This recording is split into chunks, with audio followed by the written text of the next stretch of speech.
आज के सेशन में आपका स्वागत है और आज हम चर्चा करेंगे ऑन क्लॉज नंबर 8.5.2 ISO 9001 2015 का क्लॉज है ये, और चर्चा होगी हिंदी भाषा में। तो जैसा कि मैं हर बार करता हूँ, सबसे पहले आपको इस क्लॉज की रिक्वायरमेंट पढ़ के बताऊँगा जैसे कि स्टैंडर्ड में दी हुई है। तो clause number 8.5.2 Identification and traceability. The organization shall use suitable means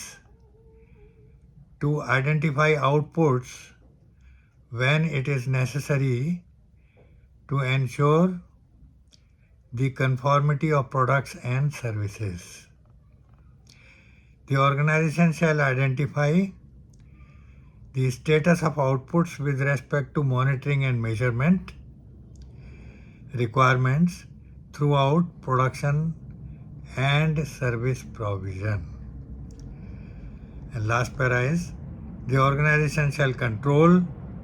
the unique identification of outputs when traceability is a requirement and shall retain the documented information necessary to enable traceability.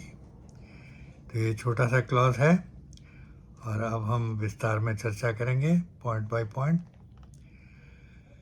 तो जैसा कि आपको title से पता लगता है,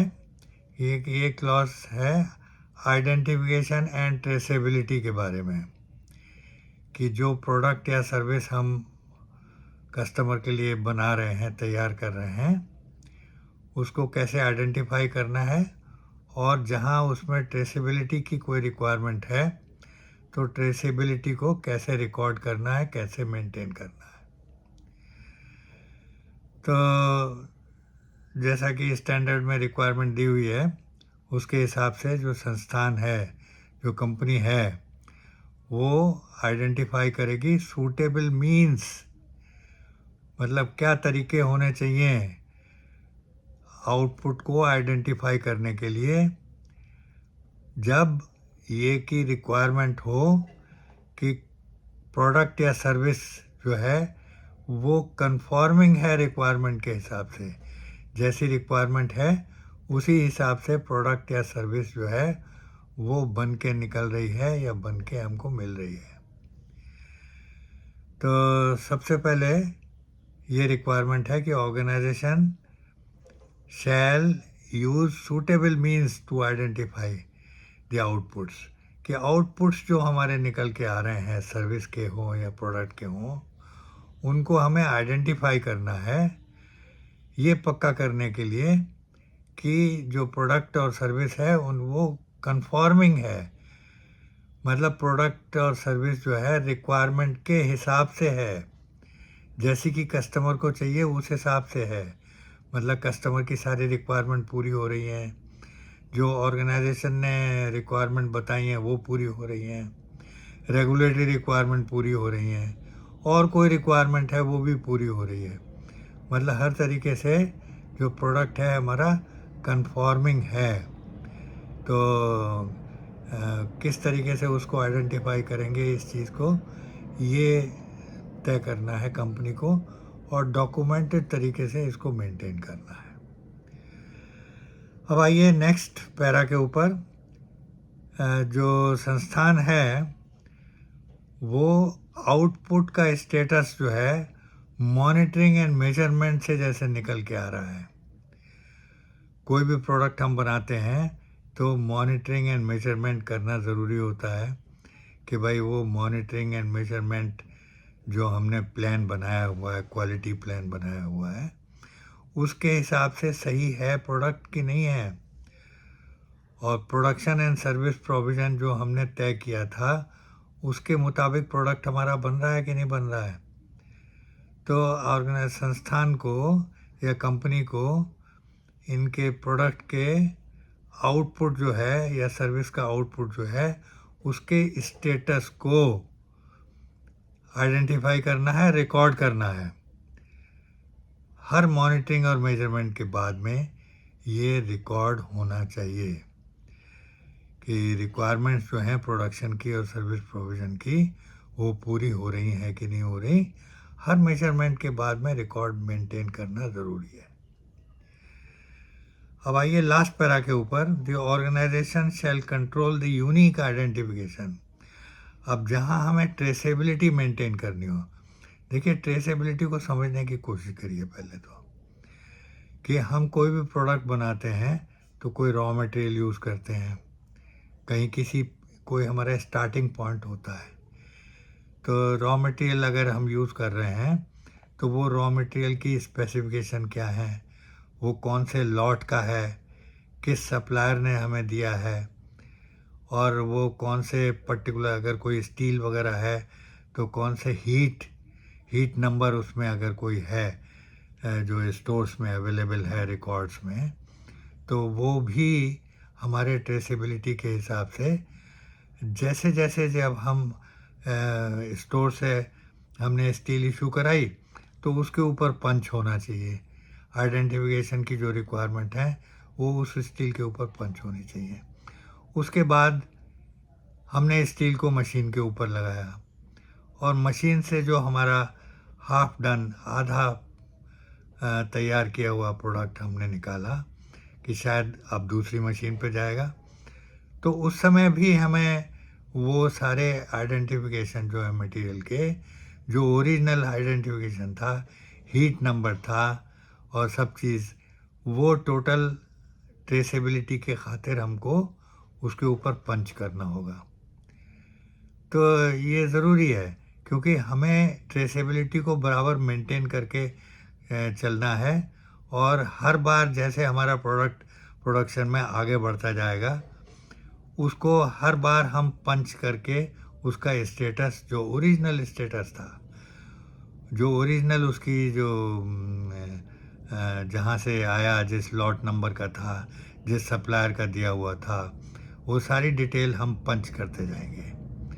तो हर stage पे पंच करेंगे ताकि वो ट्रेसेबिलिटी बनी रहे। अब जब हमारा फिनिश प्रोडक्ट हो गया तैयार, तो फिनिश प्रोडक्ट के ऊपर भी ट्रेसेबिलिटी पूरी तौर से पंच रहेगी। तो हम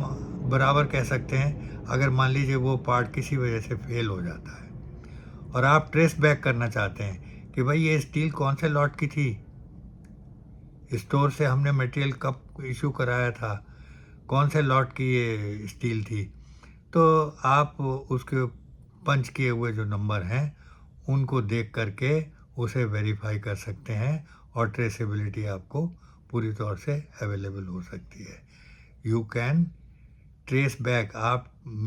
मटेरियल को ट्रेस बैक कर सकते हैं। तो ये ट्रेस बैक करना जो है यही है ट्रेसेबिलिटी, कि पता लगाएं कि ओरिजिनली कौन से लॉट का मटेरियल था, किस सप्लायर का था, कब स्टोर से इशू हुआ। तो ये चीज़ जो है, ये सारी की सारी इन्फॉर्मेशन हर स्टेज पे जैसे जैसे प्रोडक्ट आगे बढ़ता जाएगा हम पंच करते जाएंगे, इसको हर स्टेज पे पंच करेंगे ताकि वो इन्फॉर्मेशन मिट ना जाए उसके ऊपर से, और जो फिनिश प्रोडक्ट हमारा निकलेगा उसके ऊपर भी वो इन्फॉर्मेशन पंच होगी, ताकि अगर किसी स्टेज पे हमारा फाइनल प्रोडक्ट फेल होता है तो हम ट्रेस बैक कर सकें कि भाई ये कौन से लॉट की स्टील थी या कौन से लॉट का मटेरियल था जिससे कि हमने इसको बनाया। तो इसलिए ट्रेसेबिलिटी की इम्पोर्टेंस को आप समझिए, और इसको कैसे मेंटेन करते हैं ये मैंने आपको डिटेल में समझाया,